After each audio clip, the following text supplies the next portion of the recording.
Good afternoon, all of you student BSc third year, second semester। आज आपका जो course rainfed agriculture में lecture topic water set management. Water set management जो concept है, जो उसकी मीनिंग, ऐसी एरिया जहां पे आप देखते हैं कि रेनी सीजन में यानी रेनफेड एग्रीकल्चर जब हम वहां पे लेते हैं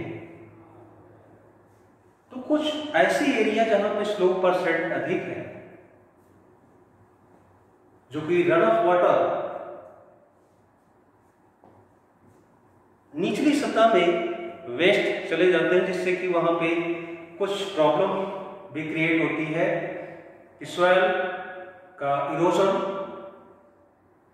अधिक होता है और उसके साथ साथ वहां पे जो वेजिटेशन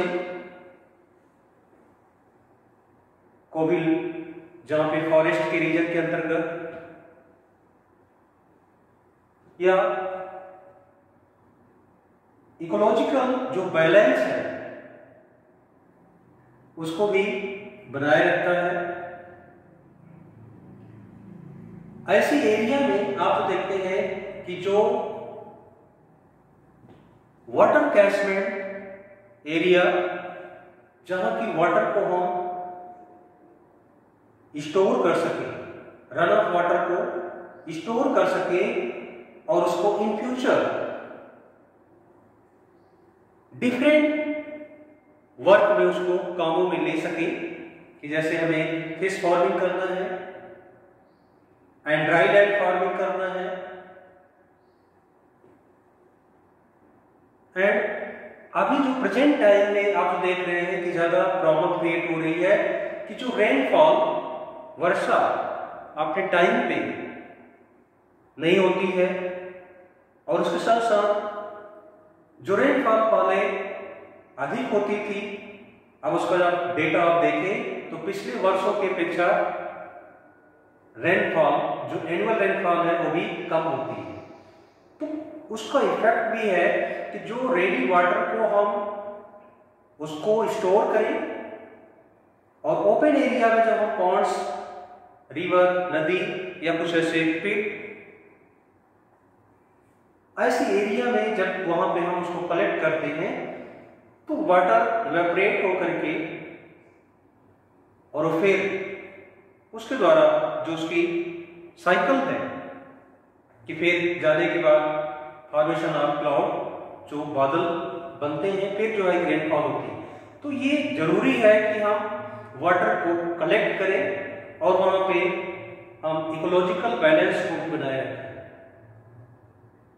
इसलिए वाटर सेट मैनेजमेंट एक ऐसी प्रोसेस, एक ऐसा मैनेजमेंट प्रैक्टिस है जो इससे बहुत से ऐसे, चाहे वो इंडस्ट्रियल एरिया हो, चाहे क्रॉप मैनेजमेंट, जो क्रॉप कल्टीवेशन करते हैं, उस पर्पस से वहां पे हमें अदर जितने सेक्टर हैं वहां पे वाटर की जहां पे कमी है उसकी पूर्ति करता है। जैसे ड्राई लैंड एरिया में आप जो देखते हैं कि रेनी सीजन की वाटर को हम वाटर हार्वेस्ट टेक्निक के द्वारा हार्वेस्ट करके और उसको हम ड्राई लैंड एरिया में एक या दो इरिगेशन, जो सप्लीमेंटल इरिगेशन या लाइफ सेविंग इरिगेशन, जीवन रक्षक सिंचाई के रूप में उसका यूटिलाइज करते हैं। और आप देखते हैं कि इसके लिए गवर्नमेंट के द्वारा भी, और आपने देखा होगा सुप्रीम कोर्ट ने भी ये ऑर्डर दिया था कि जब आप मकान अपना बनाते हैं तो जो ऊपर अपर सरफेस एरिया, जो छत है, उसको हम काफी थोड़ा सा ऐसी एरिया बनाए जहां की वाटर, जो रेनी वाटर है, वो वहां पे स्टोर हो सके और उसको हम यूज में लें या उसको अंडरग्राउंड सरफेस में ले जाकर के छोड़ें, जिससे कि वाटर लेवल भी इंक्रीज हो। तो ऐसे कंडीशन में आप देखते हैं वाटर सेट मैनेजमेंट एक ऐसे इंपॉर्टेंट मेथड है, प्रोसेस है, जिसको कि करना चाहिए। और उसके ऑब्जेक्ट में आप देखते हैं कंजर्व सॉइल, वहां पे सॉइल को भी कंजर्व करता है, जिससे कि आप देखते हैं वहां पे जब रन ऑफ वाटर के द्वारा सॉइल के जो पार्टिकल्स हैं एक स्थान से दूसरे स्थान को ट्रांसमिट होते हैं, जो इरोजन ड्यू टू वाटर, तो सॉइल का कंजर्वेशन प्रोसेस भी करना चाहिए। And to promote sustainable farming, अगर हम वाटर सेट मैनेजमेंट करते हैं तो उससे इन फ्यूचर जो सस्टेनेबल एग्रीकल्चर में भी अच्छा इसका एक इफेक्ट होता है। जो इंपॉर्टेंट प्रैक्टिस है watershed management. And next, to store ecological balance, ecological balance को भी स्टोर करता है। And next, to control flood and drought area, ऐसे एरिया आप देखते हैं कि जब वाटर रन ऑफ वाटर के द्वारा आप देखते हैं जब आवश्यकता से अधिक रेनफॉल होती है तो ऐसे एरिया में आप वहां देखते हैं कि फ्लड एरिया के रूप में कन्वर्ट हो जाती है। तो वहां पे हम कुछ ऐसे एरिया जो पॉन्ड्स, तालाब या पिट बना करके जो रन ऑफ वाटर है उसको हम हार्वेस्टिंग टेक्निक के द्वारा उस जगह पे उसको हम स्टोर करें वाटर कैचमेंट एरिया में, जिससे कि फ्लड से बचा जा सके। और ऐसी स्थिति में देखते हैं जहां पे छोटे छोटे एरिया में जो डैम के रूप में भी वहां बनाते हैं। एंड ड्रॉट एरिया के लिए जहां पे देखते हैं कि सूखा की स्थिति है, रेनफॉल कम हुई, तो उस कंडीशन में जो रन ऑफ वाटर को हम स्टोर करके रखते हैं वाटर कैचमेंट एरिया में, तो ड्रॉट जब सूखा की स्थिति आती है तो वहां पे हम इरिगेशन के रूप में उसको यूटिलाइज कर सकते हैं। And next, to control soil erosion, जो भी आपको बताया कि due to water soil erosion का भी वहां पे कंट्रोल किया जा सकता है। And next, to water save and vegetation, water को कलेक्ट करके हम ऐसे डिफरेंट कामों में उसको हम ले सकते हैं। तो इस तरीके से वाटर को आप सेव भी कर रहे हैं। एंड वेजिटेशन में आप देख रहे हैं कि एफॉरेस्टेशन बहुत कम एरिया में होता है, बट अभी डिफॉरेस्टेशन यानी वनों की कटाई बहुत तेजी से होती है। तो जब वहां पे हम एफॉरेस्टेशन करते हैं तो वाटर की भी जरूरत होती है, तो वहां पे हम वाटर कैचमेंट एरिया से वाटर को सप्लाई करके उस एरिया में वेजिटेशन भी कर सकते हैं, जिससे वहां पे फॉरेस्ट रीजन को भी हम बढ़ावा दे सकते हैं। तो इससे रिलेटेड इसकी डिफिनेशन, कॉन्सेप्ट एंड ऑब्जेक्ट, इसको आप नोट भी कर लेना। Definition, watershed is defined as any surface area from which rainfall is collected and drainage toward a common point. It is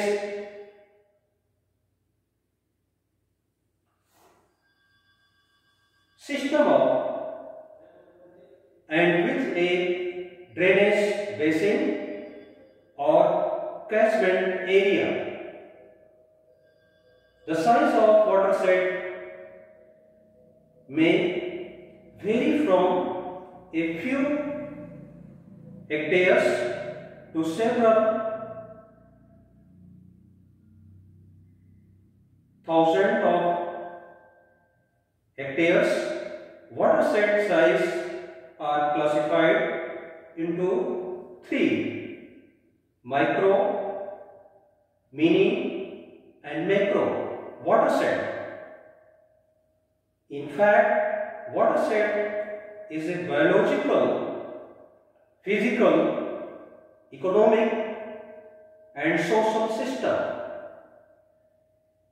It is a land mass bounded vertically by the area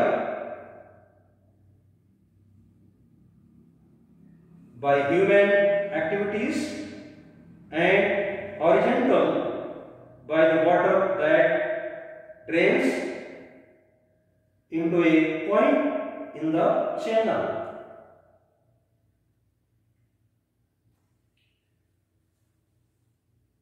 Watershed management is the integration of technology within the natural process of a drainage area for optimum development of land, water and plant resource to meet the basic need of the people and animals in a sustained manner.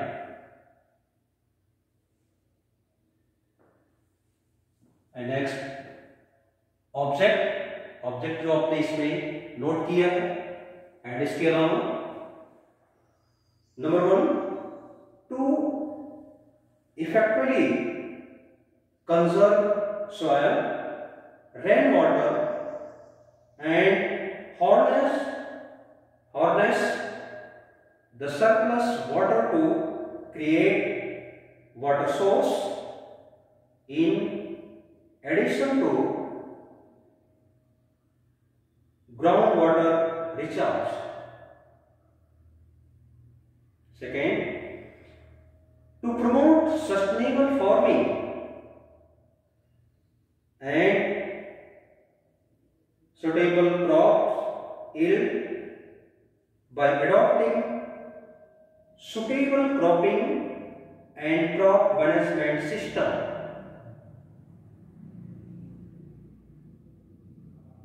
And next, to cover non-arable area effectively through afforestation, horticulture and pasture land development based on the capability of land.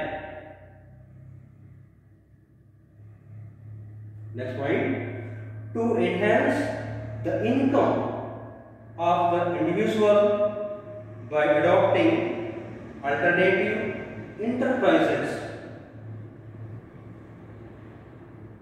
And next, to restore ecological balance. तो आज की class में इतना ही। आपने देखा lecture topic आपकी watershed management, जो watershed management का इंपॉर्टेंस एंड उसका कॉन्सेप्ट, क्यों हमें वहां पर अडॉप्ट करना चाहिए, क्यों हमारे लिए इंपॉर्टेंट है, उसको हमें अडॉप्ट करने से क्या एडवांटेज है, एंड उसका ऑब्जेक्ट किस पर्पज से वहां पे हम वाटरशेड मैनेजमेंट कर सकते हैं। तो आज के टॉपिक पे इतना ही।